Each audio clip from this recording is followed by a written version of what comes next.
24 گھنٹوں میں اپنی لے رہا ہے 1 گھنٹہ، تو کیا باقی 23 گھنٹے فضول ہیں؟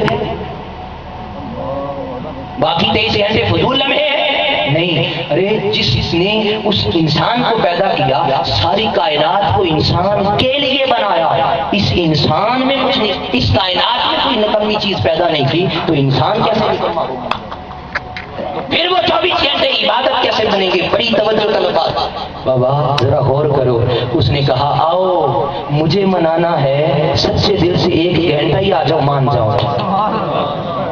وہ فرائض ادا کرو، مگر یہ توجہ کرو کہ باقی 23 گھنٹے مخلوق میں رہنا، میری اس مخلوق میں گزارنے ہیں. آؤ اگر ان 23 گھنٹوں میں ان کے فائدے کی زندگی وہاں گزارتے ہو، ان کا بھلا کرتے ہو، نیکی ان کے ساتھ کرتے ہو، ان کے ساتھ زیادتی کا عمل نہیں کرتے، تو ہاں باقی وہ 23 گھنٹے بھی میری بارگاہ میں عبادت لکھ دیے جائیں، وہ عبادت کر دیے جائیں. اچھا چلو اس سے اچھا جو عبادت کے لیے گھنٹہ کرتے ہیں، وہ جو گھنٹے کے لیے عبادت میں آتے ہیں، اس کے تصور کو دیکھ لیں. اب نماز کے لیے اذان دی جاتی ہے، اذان دیتے ہیں یا نہیں؟ یہ سنت مبارکہ، اذان دیتے ہیں، مگر کبھی غور کیا اذان کیوں دیتے ہیں؟ اللہ کو سنانے کے لیے؟ جی بولیے نا. نماز کے لیے اذان ہے، کیوں؟ مقصد کیا ہے؟ مقصد یہ ہے کہ حی علی الصلاۃ، دوسروں کا فائدہ ہو جائے. اذان میں بھی فائدہ، پھر نماز میں آ جائیے، وہ جو کلمہ میں نے عرض کیا، وہ جو نام کے اہدنا الصراط المستقیم، وہاں بھی فائدہ.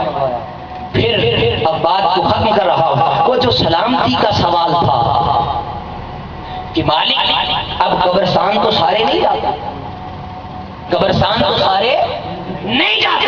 اس نے کہا اچھا چلو مسلمانوں کے قبرستان سے تو نہیں سب کا گزر ہوگا، میرے گھر تو 5 وقت آؤ گے یا؟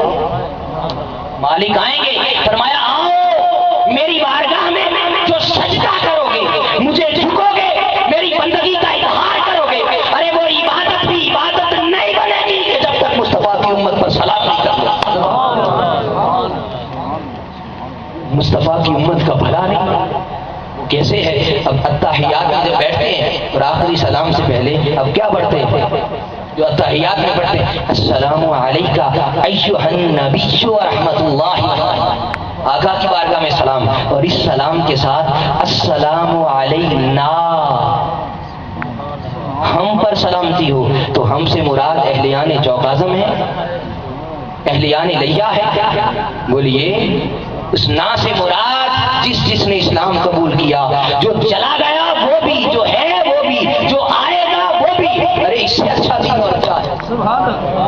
ارے کمائی وہ کر رہا ہے، عبادت وہ کر رہا ہے، مانگ ساری امت کے لیے رہا ہے. ارے اس سے بڑی رحمت اور کیا ہے؟ یہی وہ عنصر ہے کہ اس رب نے کہا کہ میں کیا ہوں، الرحمن الرحیم. یہ وہ جھلک ہے اس رحمان کی، اور فرمایا وما ارسلناک الا رحمۃ للعالمین. یہ رحمت مصطفیٰ کی جھلک ہے. کرتا کوئی ہے، کھاتا کسی کا بڑھتا چلا جاتا. آؤ دوستو، جب اتنے اچھے دین کے پیروکار ہیں تو زندگی کی سوچ کو بدلیں. آج السلام علینا کا سوال کر کے بھی کیوں نہیں فائدہ ہو رہا؟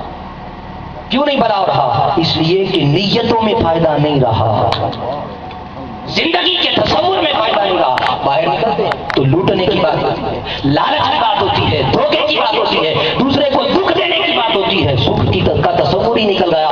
یہی وجہ ہے کہ عبادتیں، روزہ، نماز، سب کچھ لذت و سکون سے خالی ہو گئے.